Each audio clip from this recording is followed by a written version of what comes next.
There's something about midnight that feels different. It's not just dark. It's heavy.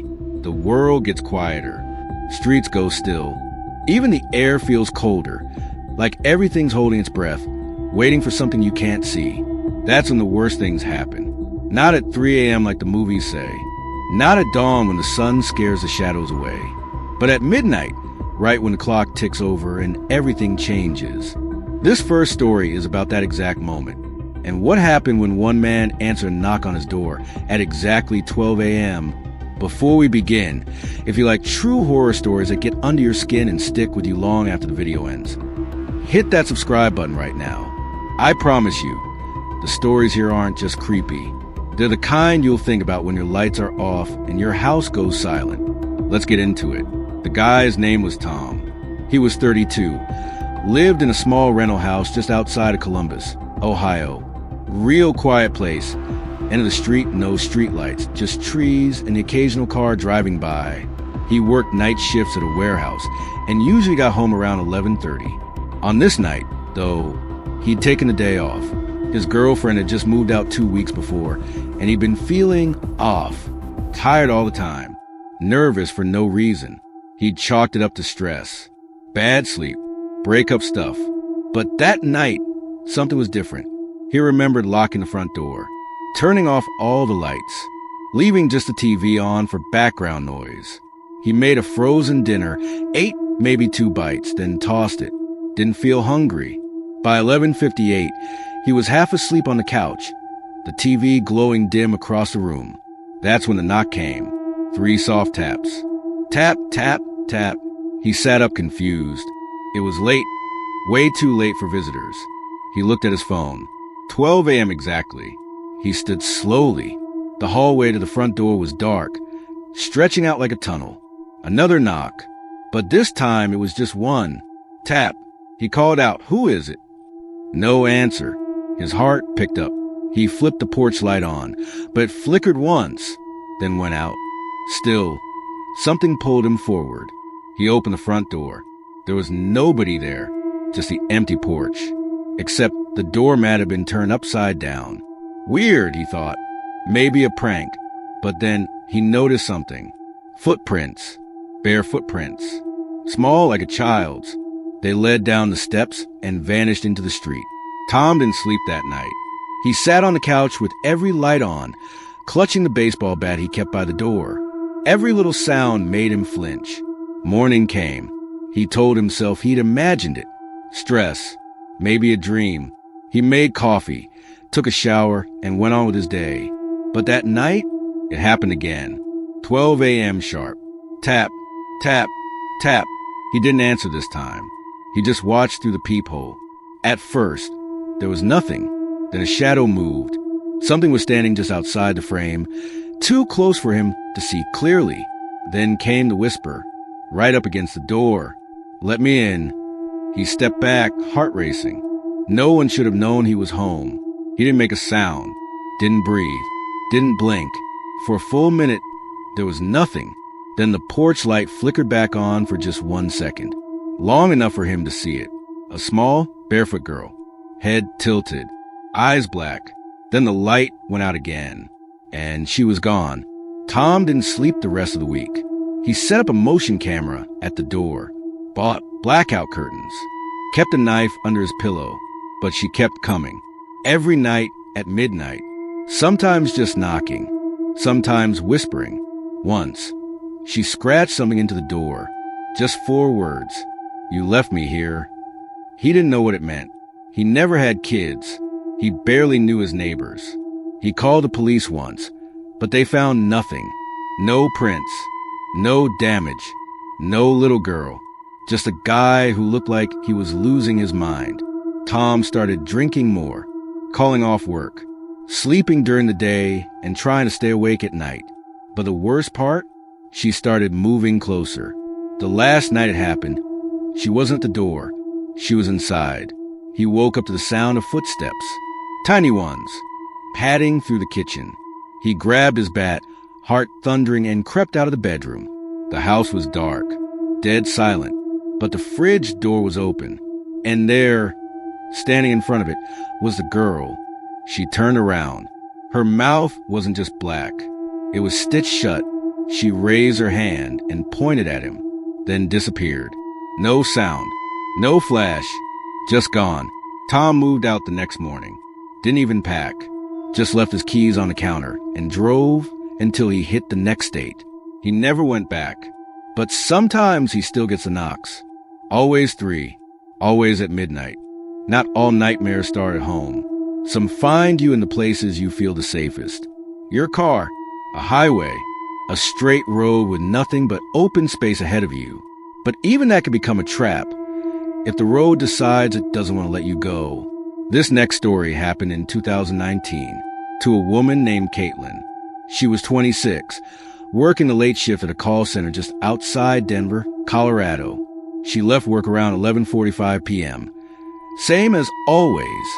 It was a quiet night. No rain, no snow, just cold, dry mountain air and a mostly empty highway. She took the same route every night. Highway 285, past the pine forest, past the old church that had been abandoned for years, then down the final 2-mile stretch toward her apartment. It was a 20-minute drive, but that night it took her over 3 hours. She doesn't remember most of it, just that something was wrong from the moment she turned onto the forest road. There was no traffic, not even headlights in the distance. But something about the dark felt heavier than usual, like the trees were pressing in. Her high beams didn't reach as far. Her phone dropped signal. The music on the radio began to warp, slowing, twisting, like it was underwater. Then her headlights caught something up ahead. A man, standing in the middle of the road. She slammed the brakes. The car jerked. Tires screeched. But when she looked again, he was gone. She sat there, heart racing, staring into the woods. Nothing. Then she saw it in her rearview mirror. The man, standing directly behind her car. No face, no movement, just there. She didn't look back again. She just drove. Fast. The road twisted more than she remembered. Trees seemed closer. No landmarks. No signs. She should have been 5 minutes from home. But her clock now read 12:57 a.m. Then something appeared in the distance. A light. She slowed down, heart pounding. It looked like a gas station, glowing faintly in the woods. No cars around. No signs. She pulled in, parked near the door. Everything looked old, like it hadn't been used in decades. The lights flickered above. The door was half open, and then she noticed something strange. The place smelled like dirt. Wet, rotting dirt. She stepped inside. The bell didn't ring. There were no shelves, no snacks, no coolers, just a single counter. And behind it, a woman with long gray hair and no eyes. Just empty sockets. The woman didn't speak, didn't move, just stared straight ahead. Caitlin whispered, "Where am I?" The woman raised one hand and pointed to the wall behind her. There was a mirror, old, cracked, and in it, Caitlin saw herself. But she was standing outside her car, in the middle of the road, alone, looking into nothing. Then the reflection smiled. She didn't, but it did. She ran, out the door, into her car. The gas station was gone. Behind her was just woods, darkness, no building, no light. She kept driving, and that's when she saw the mile marker, 285 East, mile 19, the same one she passed when she first turned onto the road. But she hadn't turned around. Somehow, she was back at the start. That's when she realized she was stuck in a loop, and something wanted her to stay. Her headlights began to flicker. Her dashboard glitched, and the radio turned back on. No music, just a voice. A woman's voice, low and slow. "Turn around. You don't belong here." Caitlin whispered, "I'm trying." The voice got louder. "Turn around. Turn around." Suddenly her GPS, offline for nearly an hour, pinged back to life. It said, "Take the next left." She did. No hesitation. The road narrowed. The forest cleared. And within minutes, she saw her apartment building up ahead. It was 3:22 a.m. when she got home. She didn't cry. She didn't sleep. She just sat in her car, staring at the highway she'd just escaped. And the last thing she noticed, before finally walking to her door, was the smell, rotting dirt, still lingering on her clothes. Some jobs are lonely, but that's what makes them feel safe. No customers, no co-workers, just you, some coffee, and a checklist of things to get done. That's what made security work perfect for Danny. He'd been working the night shift for almost 5 years in an old office complex outside Seattle. It wasn't fancy, just 3 floors, 1 basement, and cameras on every floor.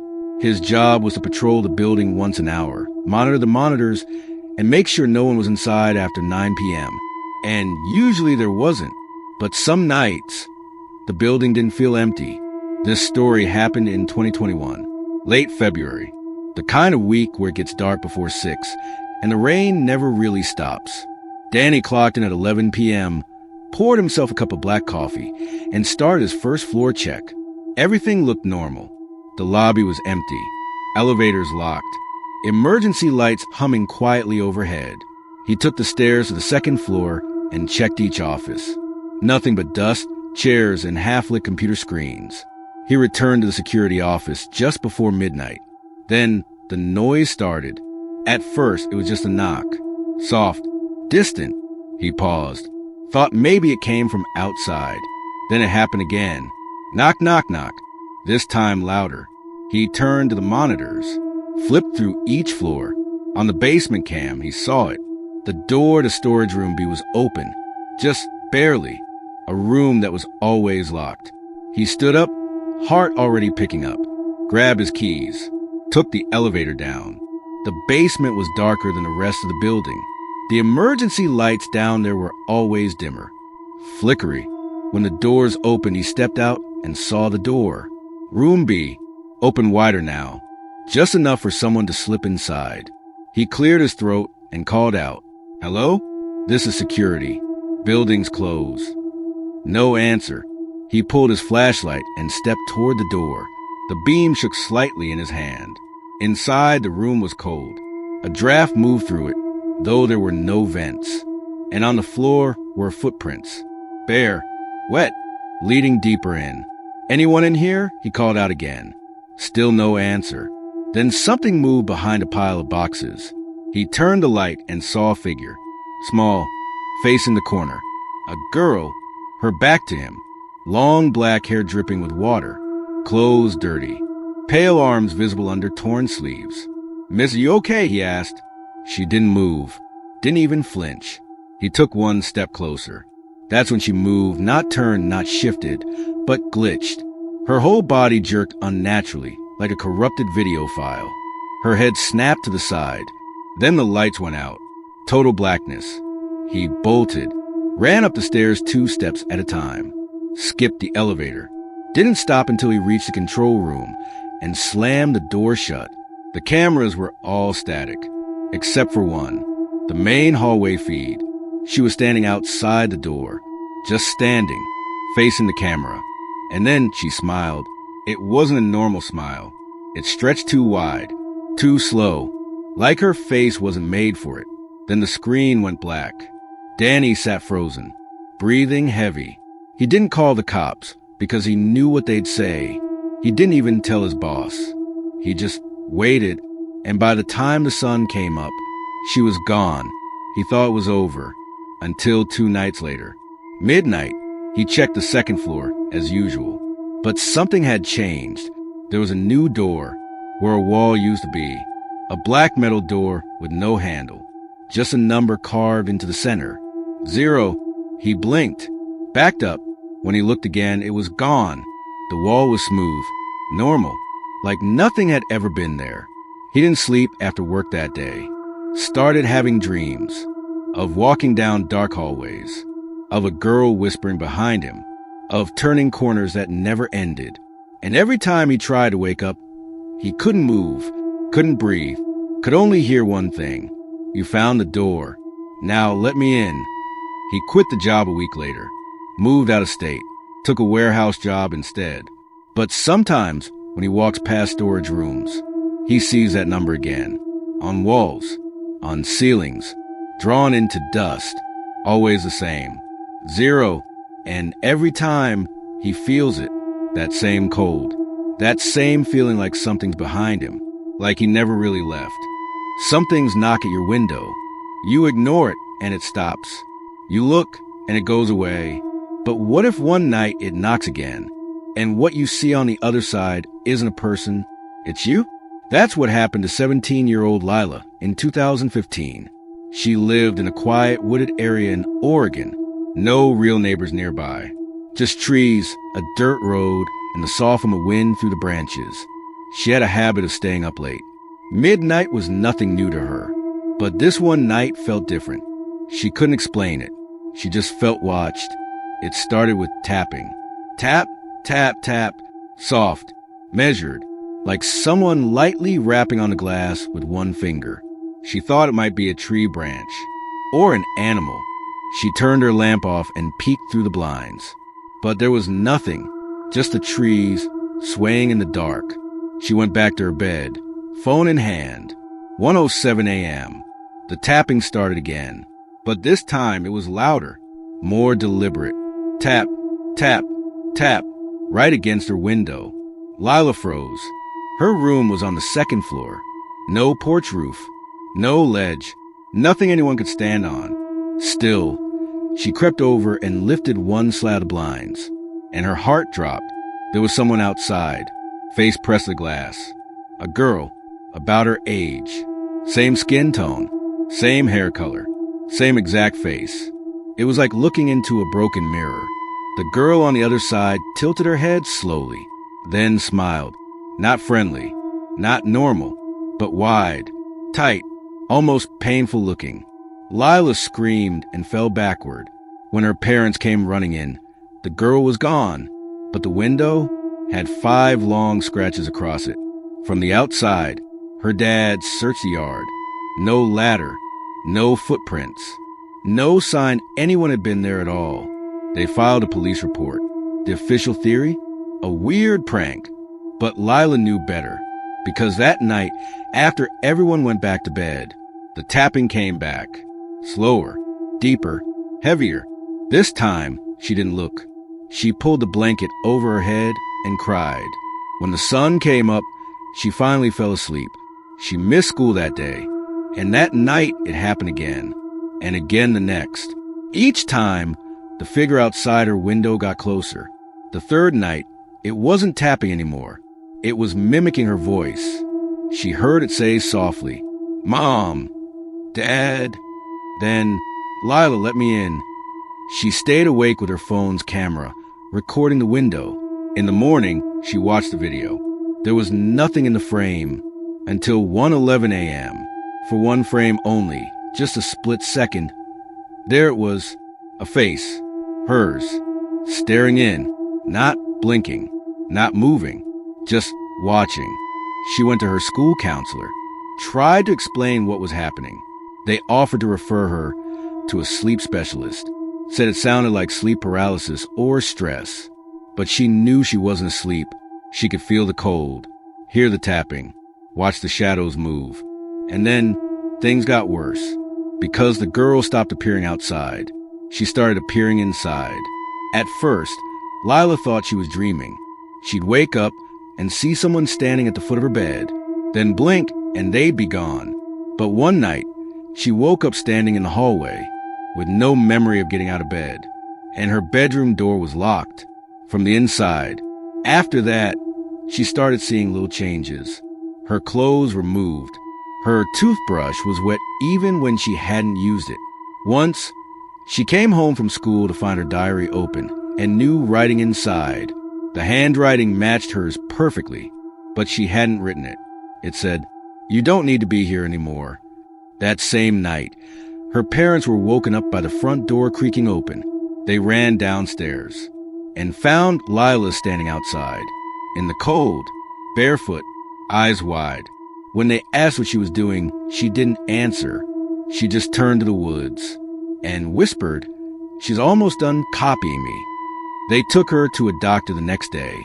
Tests, therapy, sleep studies. Nothing was wrong. Medically, Lila was fine. But she kept changing. Slower speech, blank stares, avoiding mirrors. Eventually, they installed cameras inside the house, just in case. And that's when they caught it.